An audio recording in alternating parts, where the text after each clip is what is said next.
Bueno, vamos a continuar con el video sobre el pensamiento inicial. Esta sería la segunda parte. Para este audio elegí algunos conceptos de una conferencia que escuché en YouTube, que ustedes las pueden escuchar. La dio el profesor Jonathan Ramos, que es profesor de filosofía de la Universidad Católica de Salta, y el título de su conferencia es La mística en Heidegger. Lo pueden buscar en YouTube. Yo la verdad que por ahora no voy a poner links porque me hacen problemas de copyright, así que por ahora ustedes entran al buscador, escriben Jonathan Ramos o escriben La mística de Heidegger y pueden escuchar la conferencia original. De esa conferencia tomé la parte inicial, que me pareció muy interesante porque de alguna manera traza de forma sintética una narración histórica, no historiográfica, sino histórica, sobre el inicio del pensamiento y qué pasó cuando este pensamiento occidental original, este pensamiento griego, se convierte en filosofía, se convierte en metafísica, ¿no? En este caso, como Heidegger indistintamente va a hablar de metafísica y de filosofía. Esa metafísica o filosofía es la que funda Platón, y que de alguna manera en su forma más clásica llega hasta Hegel, ¿no? Bueno, acá voy a empezar primero con una aclaración. La conferencia se llama La mística en Heidegger, ¿no? Así que yo, y esto se lo recomiendo a los que les guste leer, y en especial leer cosas complicadas como leo yo, siempre no dar por aceptadas por lo menos algunas palabras que son importantes. Así que, porque si yo tomo el título La mística en Heidegger desde el punto de vista actual, moderno, estaría diciendo que Heidegger es místico en el sentido de ser un chanta o alguien que trabajaba sobre algo que en realidad no ocurre, sino que es un mito. La idea actual de mito es lo inexistente, es un producto del pensamiento vulgar humano. Bueno, yo busqué en algunos diccionarios, diccionarios no, en internet, pero bueno, hay diccionarios en internet, busqué y encontré esto, ¿no? Que el término mística procede del griego místicos, que literalmente significa cerrado, y define a la filosofía que trata de los fenómenos que no se pueden explicar racionalmente. Entonces tengamos presente esa definición de mística para entender de qué está hablando Ramos acá. Bueno, Ramos inicia diciendo que el segundo mencionando que lo que se llama el segundo Heidegger, o sea el Heidegger que va más o menos desde el fin de la Segunda Guerra Mundial hasta su fallecimiento, realiza lo que se llama en general un giro en su pensamiento,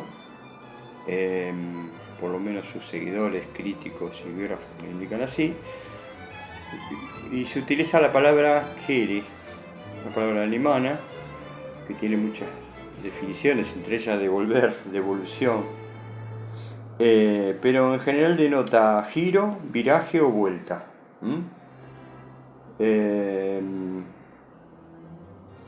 Por supuesto que este giro, por lo menos para mí que he leído varios textos posteriores al giro, a la Kehre, no significa de ninguna manera un abandono de su primera parte de pensamiento, que es Ser y Tiempo y los textos sucesivos, ¿no? Como que es metafísica. Por el contrario, todo eso yo lo veo reafirmado, nada más que lo veo amplificado, remeditado y, si se quiere, más concentrado en el mundo moderno. Porque nuestro verdadero problema es el mundo en el que vivimos. El mundo en el que vivimos no es la típica sucesión de hechos políticos, bélicos, de época que nos tocan vivir, sino el mundo que vivimos es un concepto de mundo y una forma y tipo de mundo que no elegimos. Bueno, nadie elige el mundo, pero que necesita ser pensado porque es un mundo malsano, no es un buen mundo. En esto es una declaración moral, pero yo creo que el mundo es una mierda. No solo por las cosas que pasan, sino por cómo pensamos, ¿no? O cómo creemos que pensamos. Bueno, afirma Ramos que lo que hace Heidegger en su búsqueda por el sentido del ser es que la búsqueda del ser es la búsqueda de sí mismo. ¿Qué quiere decir? Que justamente en Ser y Tiempo Heidegger arranca con él define que a quien hay que investigar, digamos, para poder formular la pregunta por el ser, es a ese ser que sabe el ser. El ser que sabe el ser son los seres humanos, somos nosotros mismos. Así que lo que vamos a observar es a nosotros mismos. Observarnos a nosotros mismos es una de las cosas más difíciles, porque piensen ustedes, les voy a dar un ejemplo simplísimo. Nuestro cuerpo. ¿Qué conciencia tenemos de que tenemos un hígado, salvo que nos duela? O que el médico nos diga, tiene una enfermedad en el hígado, o tiene bien el hígado, o los intestinos, o el corazón. ¿Qué sabemos de todo eso como simple conciencia? Nada, no sabemos nada. Simplemente estamos en un estado de normalidad, nos sentimos bien y listo, con eso se alcanza y sobra. Quiero decir que lo más cercano siempre es lo más difícil de abordar. Y en este caso nosotros mismos somos lo más difícil de todo, porque no tenemos mucha manera de despegarnos, ¿no? Bueno, afirma Ramos, la exposición de la historia del ser, desde sus inicios presocráticos hasta la actualidad, es la historia del ser. Bueno, acá a mí me queda como oscuro el tema de la historia del ser, ¿no? Y bueno, él aclara la historia de la palabra ser, dice él, ¿no? El hombre puede habitar, el hombre no puede habitar sino dentro del lenguaje, como afirma entre otros Wittgenstein. El lenguaje es el mismo mundo. Bueno, aprovecho para leer una pequeñísima cita de Wittgenstein. Realmente yo no recomiendo tratar de leer a Wittgenstein, es peor que tratar de leer a Heidegger. Pero Heidegger es más simpático. Bueno, en su famosísimo primer libro, conocido, que fue Tractatus Logico Philosophicus, Wittgenstein afirma: lo que siquiera puede ser dicho claramente. Lo voy a repetir. O lo voy a cambiar un poco en las palabras. Lo que apenas puede ser dicho claramente. Y de lo que no se puede hablar, hay que callar. Lo que él está diciendo es que todo lo que hay, todo el mundo es el lenguaje. Eso no quiere decir que el lenguaje sea la materialidad del mundo, la dureza de la piedra o el verde de las plantas. Pero nosotros no tendríamos ninguna posibilidad de percibir la dureza y el verde si no fuera por el lenguaje, si no es a través del lenguaje. Por ejemplo, tenemos sentido de tacto como lo tiene el perro o el gato, cualquier animal mamífero superior. Tenemos el sentido de la vista y podemos distinguir colores, pero los animales no saben que hay colores. Así que bueno, no sé si con el ejemplo alcanzó, pero estoy tratando de ser claro con eso, ¿no? Afirma después Ramos: el lenguaje es la morada del ser y el hombre su pastor. El hombre solo puede habitar en el lenguaje, es un animal que habla. Yo no estoy muy de acuerdo con esto de que es un animal que habla, pero me parece que es hilar fino. Sí estoy de acuerdo con todo el concepto, ¿no? Nosotros habitamos en el lenguaje. Pero el lenguaje a su vez es la morada del ser. Nosotros no podemos percibir el ser si no es mediante un lenguaje. Ya. Una biología nacida de un ser humano, digamos, para tratar de hacerme entender, y creada, no sé, con los lobos o en el bosque, no se va a humanizar hasta que no tenga contacto con otros humanos. No va a ser Tarzán. Tarzán es imposible. Tarzán hubiera sido un mono más, con menos pelo, pero lo mismo. Y haría monerías. Y no tendría nada que ver el tamaño de su cerebro y todo eso que dicen los científicos. Bueno, sigo adelante. El ser abre la historia que es el ente... Perdón. El ser abre la historia que es en este caso la historia de Occidente. Bueno, acá...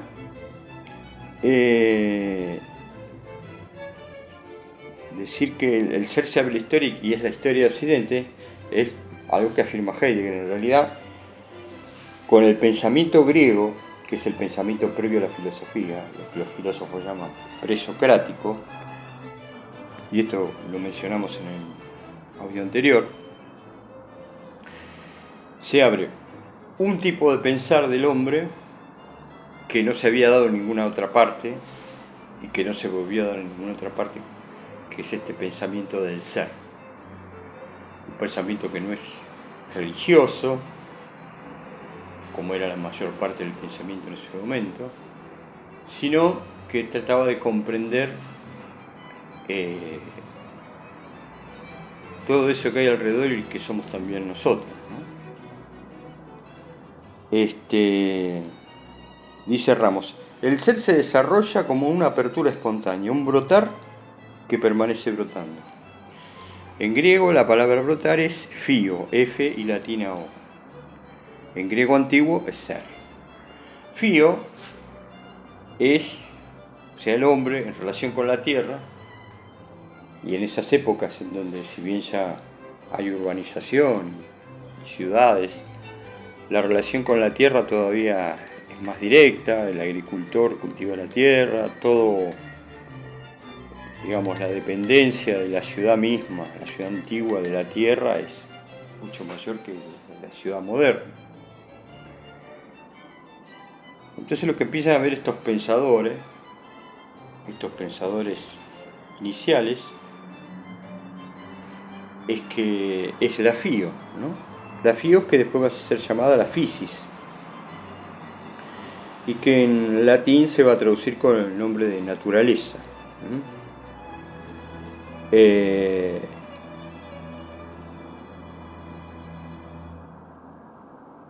Dice, ejemplo, la palabra physis es la palabra ser que permanece siendo siempre, lo que brota y permanece.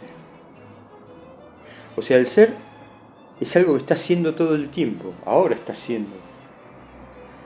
Y va a seguir siendo después de mí, después de este audio, después de ustedes. Y ya ha sido, y nosotros somos incluso sidos por el ser.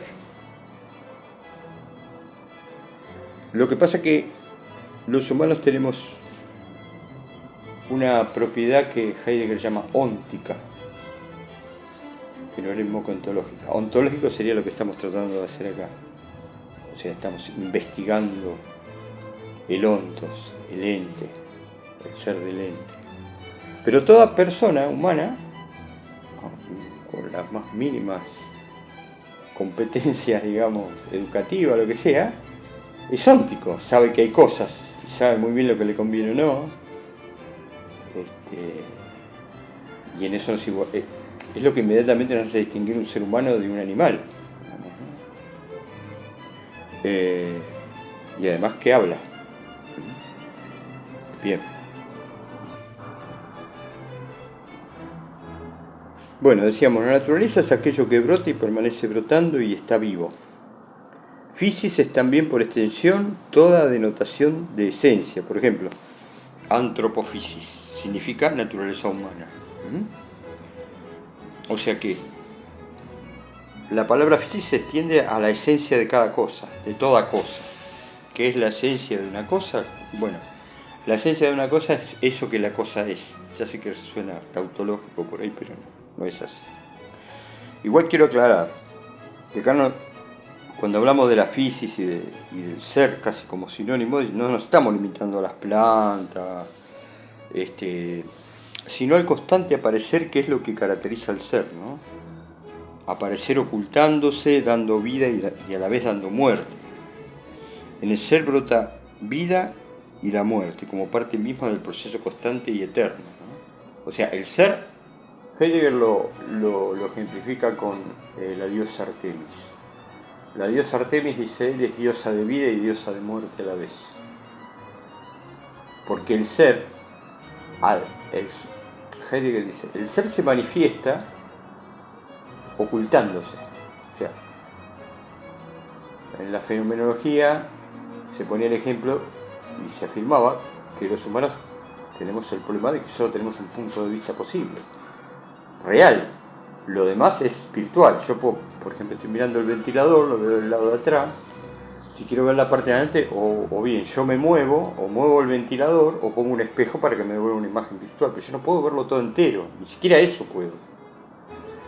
Ni hablar de acceder a su composición molecular o atómica, ni hablar. Y aún así, aunque llegara hasta el último átomo, tampoco llegaría a la esencia del ventilador, ¿no es cierto? Bueno, después afirma Ramos: lo que hace que las cosas sean está en todas las cosas. O sea, se extiende a todo. El ser se extiende a todo ente. Y todo lo que hay son entes. Y en cada cosa, en toda cosa entera. Dice así, lo voy a volver a leer porque está medio complicado. Lo que hace que las cosas sean está en todas las cosas, o sea, es extensivo. Y en cada cosa, en toda la cosa entera. O sea, el ser está en todas las cosas y en cada cosa, en toda esa cosa entera. No puede haber un ente sin ser, digamos. Bueno, en el pensamiento inicial, el ser es la totalidad de lo que hay, a diferencia del pensamiento que tenemos actualmente. La física o la naturaleza es todo lo que hay, no hay nada fuera de ella, es sinónimo de ser.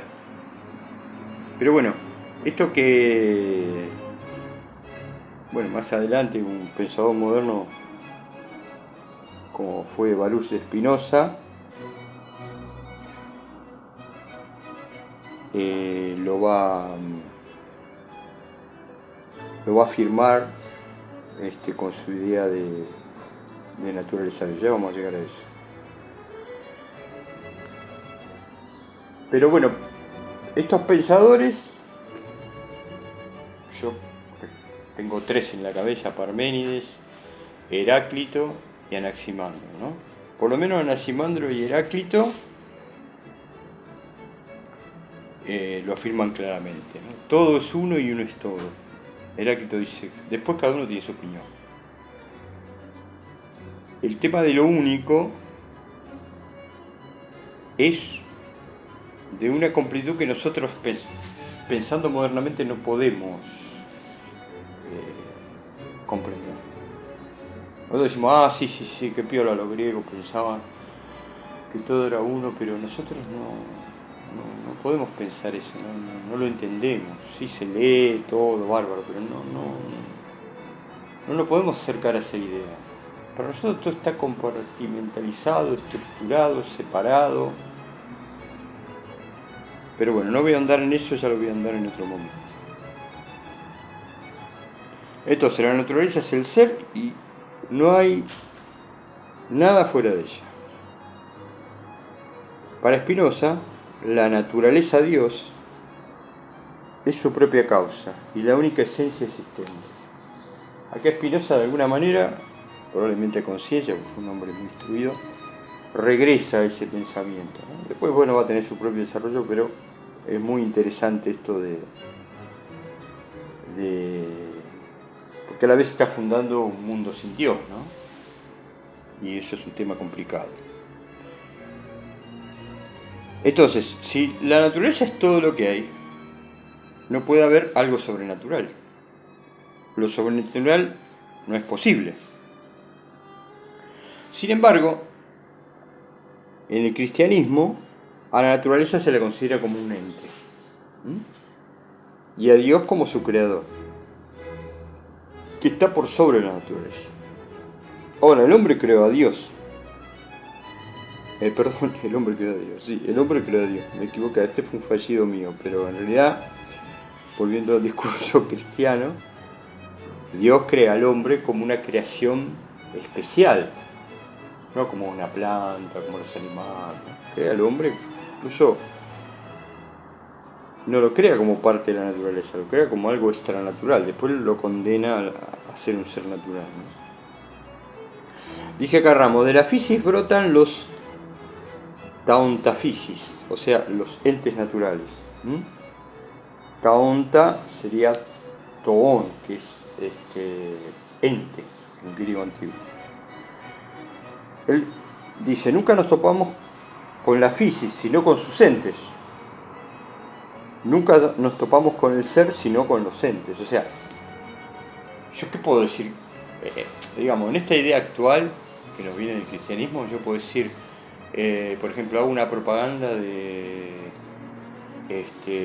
para cuidar el planeta y pongo arbolitos, osos, lobos, pastos, mares. O si pongo algo de la ciudad, pongo humo, cosas negativas. O sea, nos equivocamos, me parece, creyendo que podemos cuidar el planeta, creyendo que el planeta es una cosa aparte de nosotros, ¿no? Y hay otra deformación horrible de pensamiento moderno, que me parece vale la pena repensar. Bueno, no hay nada fuera del ser. El ser es todo lo que hay, todo lo habido y todo lo por haber. La apertura del ser es indeterminada y espontánea. Nosotros no tenemos manera, primero, de entender por qué carajo brotan las cosas. No tenemos manera de limitar la naturaleza. Como decía recién, ¿qué es la naturaleza? Estaría mal hecha la pregunta, porque un qué es cuando yo pregunto qué es esto, pregunto sobre un ente, y la naturaleza no sería un ente. Entonces está mal hecha la pregunta, sería como una pregunta por el ser, habría que preguntar por el sentido de la naturaleza. Bien.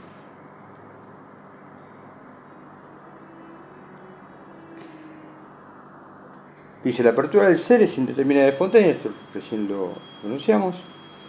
El ser así sería apeirón, palabra griega, que más o menos se traduce como lo indeterminado, lo que no tiene límites, así afirma Anaximandro. El ser funda la historia en un abrirse espontáneo. Funda el ser de las cosas y hace la historia. La esencia es un principio de limitación y determinación, como explicaba antes, ¿no? De todas las cosas, de lo que las cosas son. Justamente por eso el ser no tiene ninguna esencia. No se lo puede determinar ni delimitar. El ser, al habitar toda esencia, no es el mismo una esencia. Bien.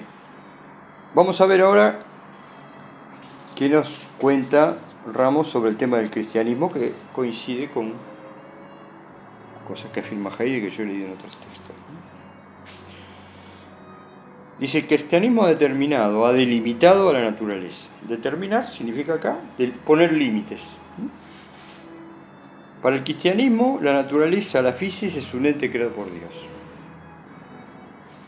El cristianismo católico ha determinado que el hombre está por encima de la naturaleza, lo cual lo habilita a dominarla y explotarla. ¿Le suena esto? ¿A qué nos estamos acercando? El cristianismo prepara el camino de la modernidad y yo agrego las bases del humanismo.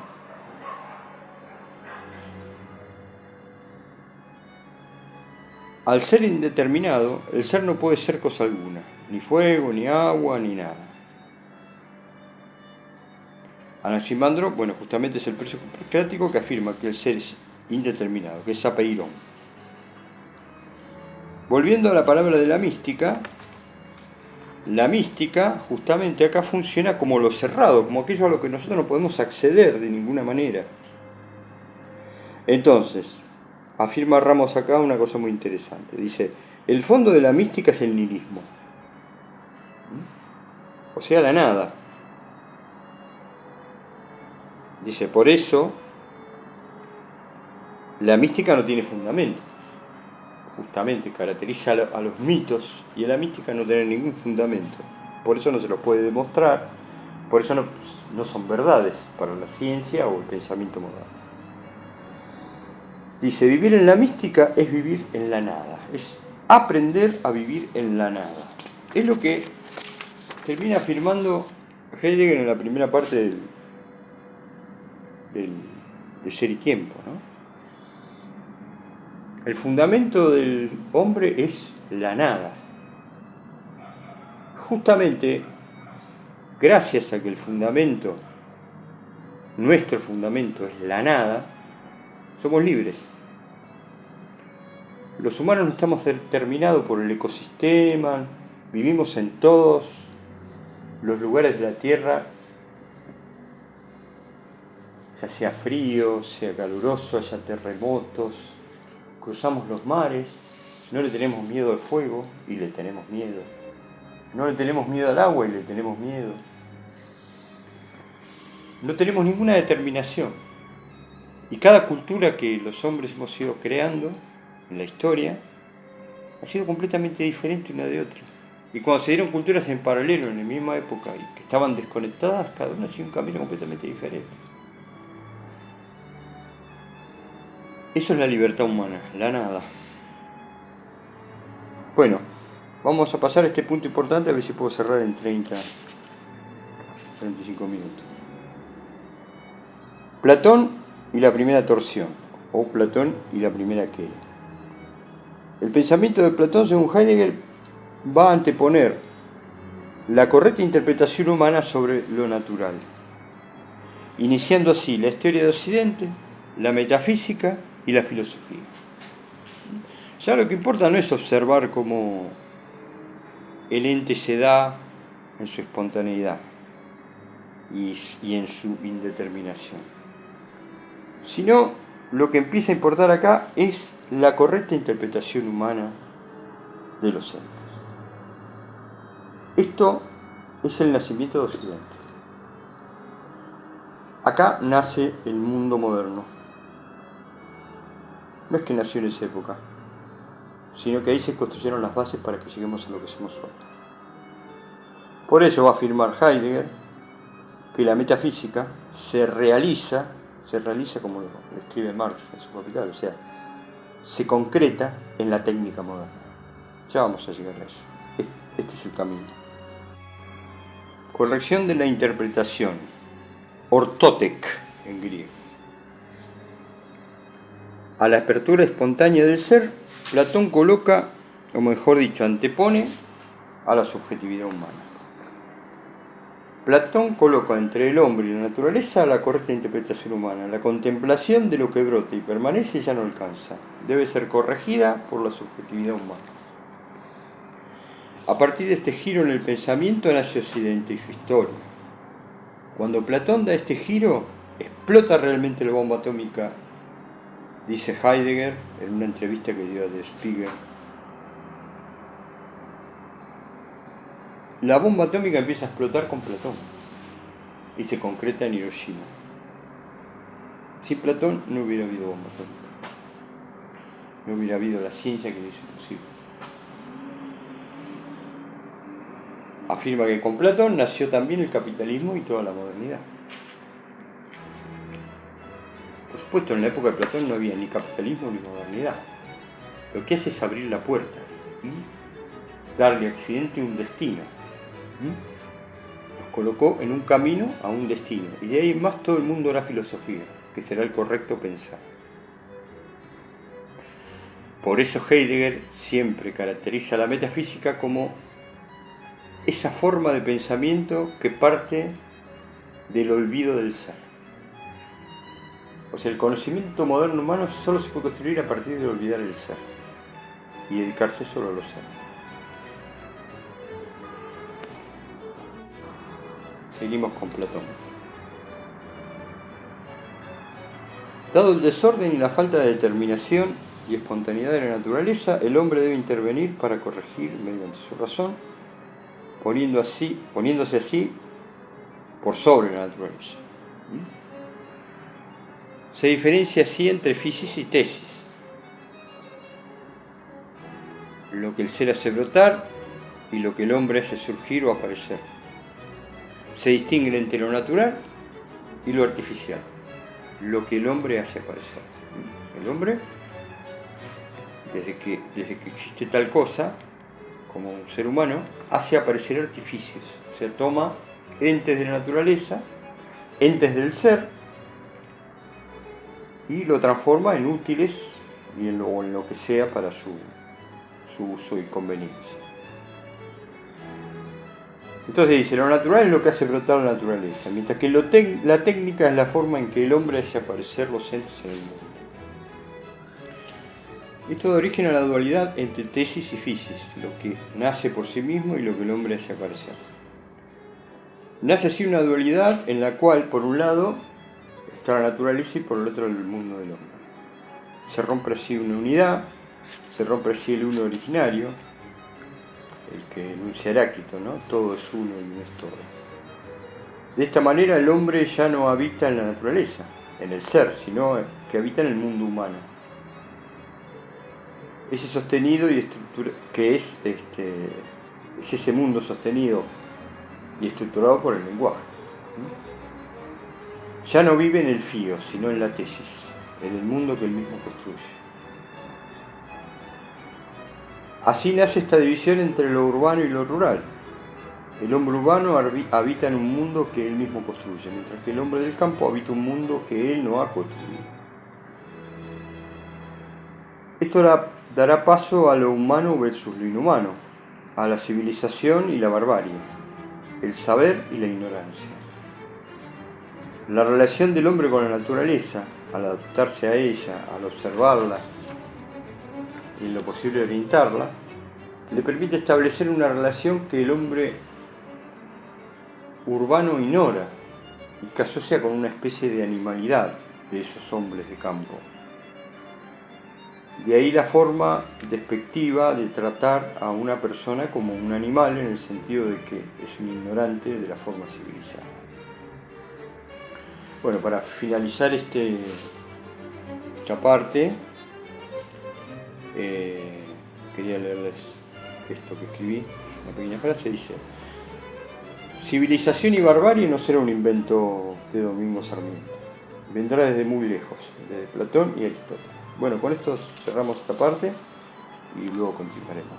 No se olviden de suscribirse, que me viene bien, así me siento menos solo. Y bueno, no renuncien a ser felices.